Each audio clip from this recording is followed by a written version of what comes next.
So Governor John Kasich was in Niles last night at the Lincoln Day dinner. Second time I've attended that event, and I usually go when there's a good speaker. Rob Portman was there 2 years ago, and for some reason I missed it last year. But John Kasich was there, and I'll tell you what, folks, I'm telling you, you can be proud that you have a governor that really has a grip on what's going on in this state, and a guy that is a very inspirational speaker. And he comes from a very humble background, and he started off by telling, and kind of related to talk radio, because he says his mom was just a talk radio junkie over in McKees Rock, Pennsylvania, and of course they would listen to the big station in Pittsburgh.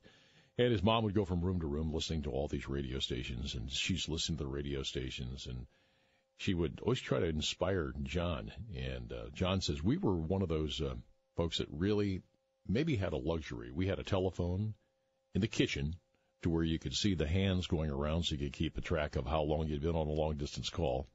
And he said, we obviously had a luxury because Mom and Dad had a telephone in the bedroom.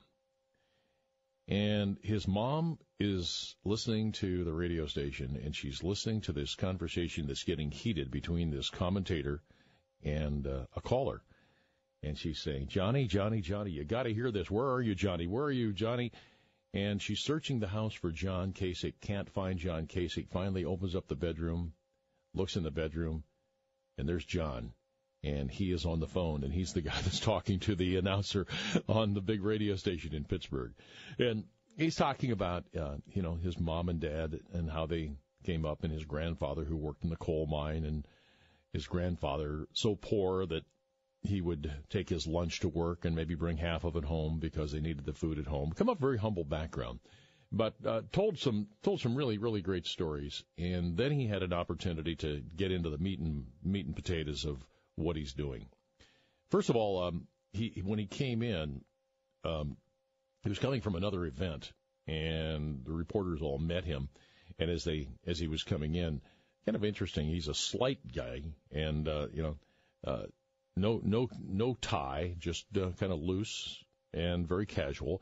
And as he comes in, he's talking about jobs. And he comes back and he says,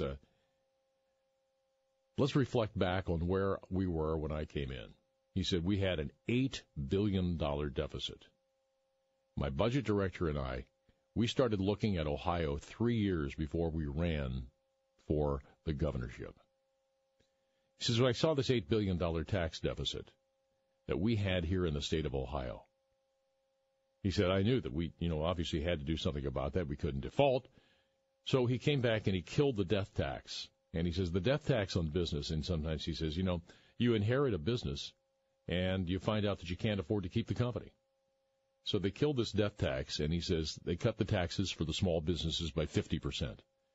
And he says that is a lot of money for people up to $250,000. They killed that death tax by 50%, allowing a lot of small businesses to keep the family business. So in that first year, Kasich not only balanced the budget, but as of today, Ohio has a $1.5 billion surplus. Now, that is a job well done. And I think that I don't care. One of the things that John Kasich does a lot when he's speaking is that he refers to Democrats in the room a lot. And Harry Michel was there, and Harry Michel's name was mentioned more than anybody. It's just a way of John Kasich disarming people and being able to bring attention to the opposite. And he does that a lot with Capri Cafaro. But Harry Michel was there, and Harry continually was referred to last night. And, it was like they're old friends. And I was looking over at Harry Michel, and, he's a loyal Democrat. But I have to think that Harry Michel was probably saying, you know what, I'm kind of proud that this guy's our governor. I'm thinking that Harry Michel is sitting there going, you know what, this guy's in charge. He's getting a job done here. And after all, what's it about? It's about the quality of life here in Ohio and our friends and neighbors being back to work. And he talked to John Kasich, the guy, you can just tell when you can see the guy's soul, and you can tell that the guy really is more than just about big business and Republicans and his own legacy. He talked about jobs, and he said work is self-confidence. Work gives you the opportunity to be a role model. And he says, a job is a moral issue, and we need jobs. And then he started talking about the facts. I love it when people speak, and when I speak, I always try to bring in some facts, too, because I think that you've got to have some basis for what you're talking about. And Kasich says, when he came into office, during the Strickland administration, they had lost 350,000 private sector jobs. 350,000 jobs that had disappeared. Ohio was 48th in job creation. I wonder who's 49th and 50th. West Virginia, maybe, and Mississippi. But Ohio was so down the road. 48th in job creation when he came into office. Since he came into office in January of 2011, Ohio has been the number one job creator in the Midwest. Ohio went from 48th in job creations to the number one job creator in those 3 years. Ohio is now the number one job creator in the 3 years that he has been in office. They have created 238,000 private sector jobs. And we are now 7th in the nation in job creation.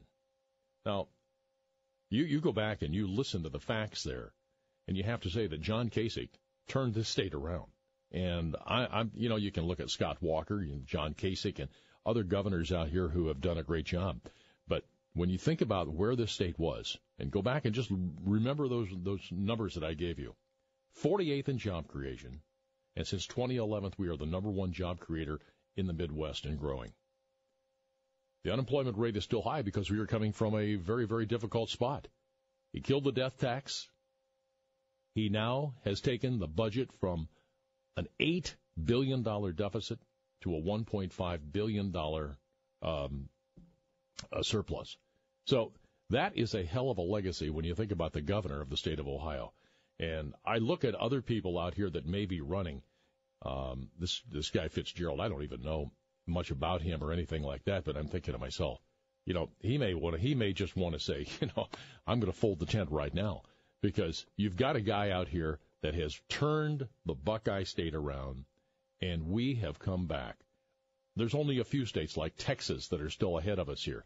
All right, we'll talk more about this. There was a lot last night covered, but I come out of this, and I was just very proud that this man is the governor of the state of Ohio, and for a lot of reasons. And it's not just the job creation. I'll tell you a little bit more about what John Kasich thinks.